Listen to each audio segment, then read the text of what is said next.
sit back, settle in, and turn up the volume because today you'll learn 23 phrasal verbs that are perfect for intermediate students.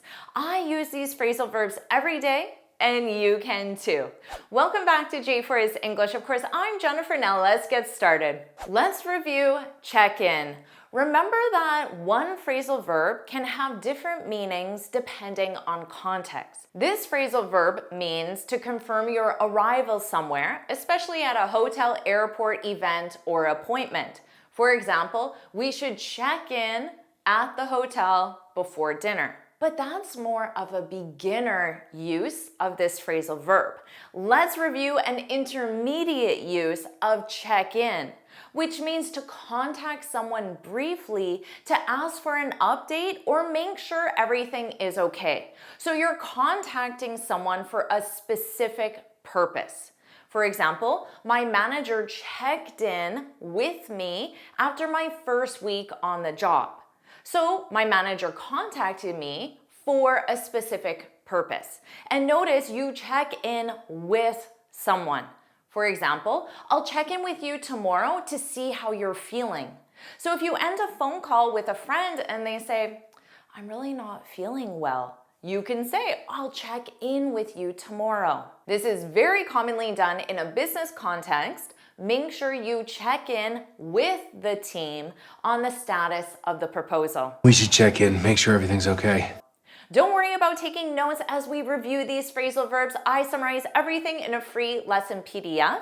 You can find the link in the description. Now, first you check into a hotel, and at the end of your stay, that's right, check out, to officially leave a hotel at the end of your stay.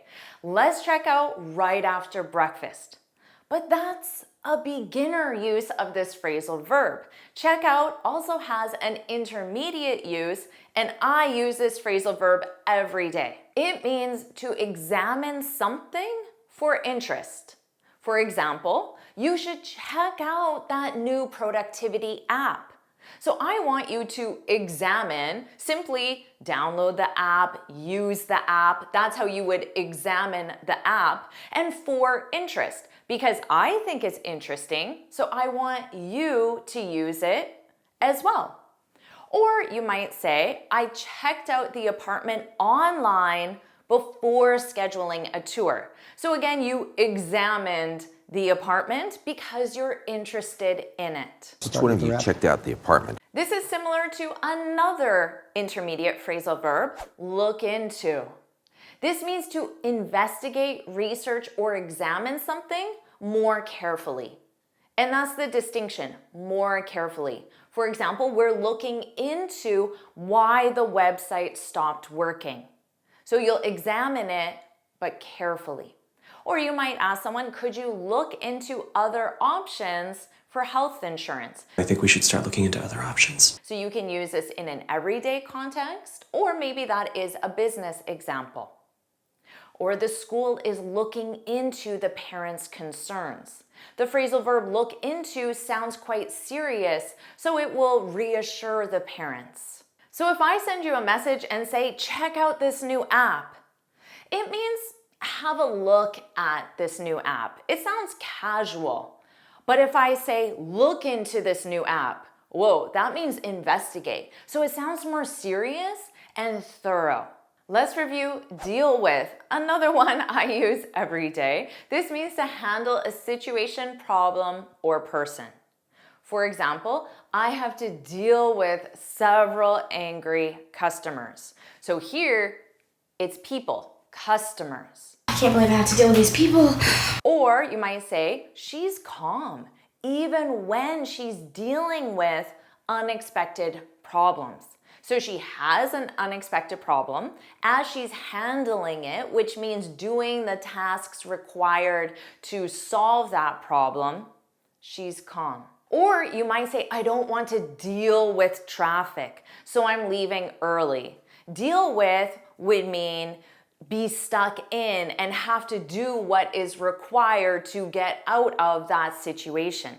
And notice that all my examples were negative. You don't deal with something positive. You only deal with something negative. Let's review run into, and we'll review two different meanings. The first one is to meet someone unexpectedly or by chance, and it's meet someone. For example, I ran into my old teacher at the grocery store. Has that ever happened to you? I ran into my old boyfriend from college. Or we ran into some friends while we were on vacation. That would be amazing. So you see your friends on vacation, but you had no idea they would be in that same location. You didn't plan it. Or you might say she ran into her neighbor while walking the dog. We also use this to mean to have an unexpected problem or issue. So here you're not using it with a person. For example, we missed the deadline because we ran into some bugs. So bugs represents the problem or issue and you weren't expecting them. Or I ran into trouble trying to update my computer. Let's compare run into to come across. This means to find something by chance, which means accidentally, you weren't expecting it. I came across an old photo, so something, an old photo, while cleaning my closet. I came across an old letter from Nathan. Or she came across a helpful article while researching her topic. So she wasn't expecting to find that specific article. Maybe she was looking at something completely different and then she sees a headline for this article and she clicks on it and reads it. She came across the article. Come across can also have a different meaning. It means to seem or appear a certain way to other people. For example, he comes across as friendly and polite. So this is how he seems to other people. But notice that additional preposition, to come across as, and then an adjective. You might say, her email came across as rude. So you read the email and that's how it seems. Let's review this one sentence with both phrasal verbs. I ran into my friend at the mall. Funny because I came across an old photo of us just yesterday. Remember, you run into a person and you come across a thing.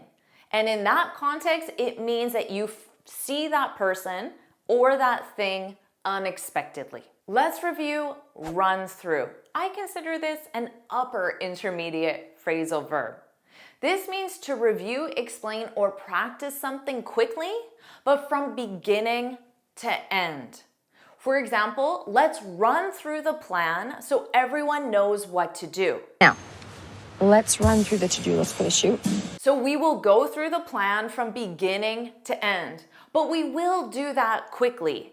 So it's interesting because this one phrasal verb sounds thorough in the sense that you will do all parts, but it also sounds brief because you will do it quickly. You can use this as a question. Can you run me through how this software works? I could even use this with my students and suggest we should run through the pronunciation exercise once more. We'll do it again from start to finish, but because this is our 10th time, we can do it quickly. Let's review go over. This means to review, examine, or discuss something carefully, but not necessarily every part of it.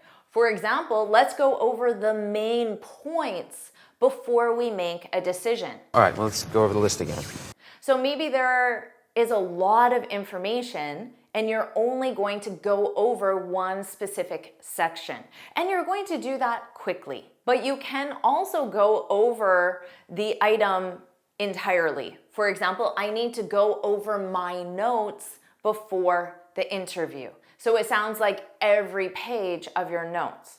Or can we go over the instructions one more time? It sounds like every point in the instructions. If you say, let's run through the plan, remember you're going to quickly review it, but from start to finish.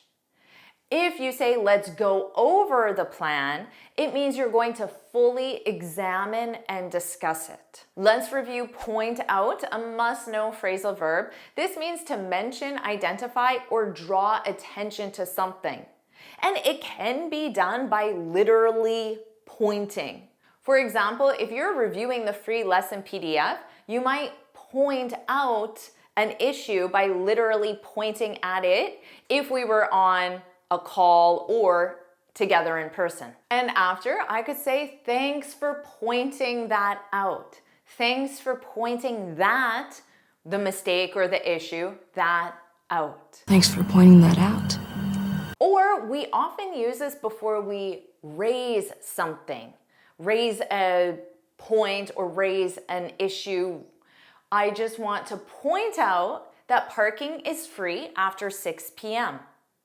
So maybe if I want to encourage you to come to my restaurant or my market, I could say that on the phone. Oh, I just want to point out. Now, in this case, I'm not literally pointing at anything. I'm just highlighting the information. Let's review carry out. This means to complete, perform, or do a task, plan, study, or action.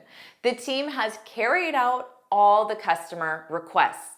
So in this case, it sounds like it is simply a task. There are customer requests and the team carried them out, did them. The nurse carried out the doctor's instructions carefully. So again, complete or do that task. Or you might ask, do we have someone who can carry out the final inspection? Who can do or perform the final inspection? You're totally qualified, and they're always looking for young candidates who can carry out the next phase. Let's review to come up with, and notice that additional preposition with. This means to think of, create, or suggest an idea, plan, solution, or answer. You might ask me, Jennifer, how do you come up with your lesson ideas? Do you ever wonder that? Or if you are reviewing a proposal and there's a design you really like, and there are many people on the team, you might say, who came up with this? Who came up with this? Who created this? Who thought of this? Who came up with this ridiculous concept? Or you might say, I need to come up with a better way to explain this to students. So I need to think of, I need to create. A very common phrasal verb. Let's review bring in. This means to include someone or something. We may need to bring in a specialist for this case. So you need to include a specialist, perhaps temporarily, just for that specific case. So it could be a contractor or a consultant. Or in a classroom example, the teacher brought in real examples to make the lesson clearer.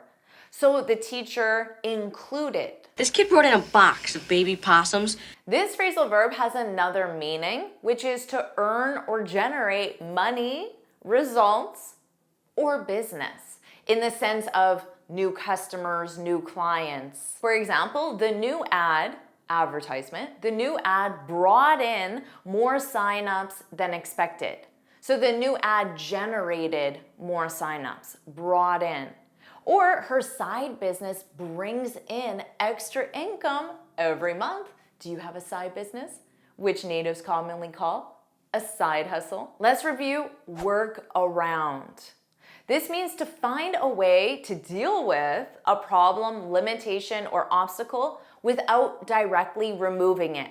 And that's why I did this, because you have this problem, whatever it is, and instead of removing the problem, you actually just get to the solution by going around. So that's why it's work around. For example, the kitchen is small. That's the problem. So you're not going to renovate the kitchen or move to a new house with a larger kitchen. The kitchen is small, but we found a way to work around it. It's not so good, but we can work around it. Or you might ask, how can we work around the noise while they repair the street? So you have the noise, you can't remove the noise because they're repairing the street. So you have to work around it. You have to find a solution even with the noise. Let's review take on. This means to accept responsibility for a task, project, or role. I might say to you, don't take on more than you can handle. Don't take on more than you can handle. And then later you say, oh, I think I took on too much. So now you're stressed out. Let's review hand in. This means to submit something, especially homework or a report, a form, or a document. For example, please hand in your homework before you leave. Ladies and gentlemen, please hand in your passports. But just know this is mainly used physically, not electronically. So you're actually giving a document to someone. If it isn't physical, then you would use the verb submit. Please submit your homework before you leave. Let's review send out. This means to distribute or send something, but to many people. And that's the difference between send and send out. I'll send out the updated schedule this afternoon. So just imagine many people are receiving it. I'll send out the invite in the morning. Or the company sent out a safety reminder to all staff. Let's review get back to. This means to reply or respond to someone later. For example, I'll get back to you once I check my schedule. I'll get back to you once I'm inside. So I will contact you again later and provide that information. Or you might say she hasn't gotten back to us about the apartment yet. Notice the present perfect, which means the action could still happen. Let's review follow up. This means to contact someone again after a previous conversation, email, meeting, or request. For example, did you follow up with her about the apartment? So you follow up with someone about something. Did you follow up with them? Or you could simply say she followed up after the interview. So here you don't need to include the person or the topic if it's obvious. Let's review keep up with. This means to stay at the same level, speed, or progress as someone or something. So you can imagine that we have AI right here. And maybe now your knowledge is here, not at the same level. So you might say it's hard to keep up with all the new AI tools. It's hard to keep up with you, Leslie. Or you might say she reads the news every morning to keep up with current events. So current events, but her knowledge is here, so she wants to read every morning. Let's review catch up on. This is to do something you missed or didn't have time to do earlier. For example, I need to catch up on sleep after a busy week. So here, you've missed sleep. I need to catch up on my gossip. Or you could say she spent Sunday catching up on laundry. So she has a lot of laundry because she missed it once or twice. So now she has twice or 3 times the amount and she needs to catch up on laundry. Let's review build up. This means to increase or develop, but gradually, over time. Stress can build up if you don't catch up on sleep. So stress can gradually accumulate or get stronger. We must wait until we can build up an army. Or you can use this in a positive way. She's trying to build up her confidence speaking in public. So if her confidence is like this, then she wants to make sure it improves, but gradually over time. Now you have 23 new phrasal verbs perfect for intermediate students. Do you want to keep learning phrasal verbs? If you do, put yes, yes, yes, yes, yes, yes, put yes, yes, yes in the comments below. And of course, make sure you like this lesson, share it with your friends, and subscribe so you're notified every time I post a new lesson. And you can get this free speaking guide where I share 6 tips on how to speak English fluently and confidently. You can click here to download it or look for the link in the description. And here's another lesson I know you'll love. Watch it now.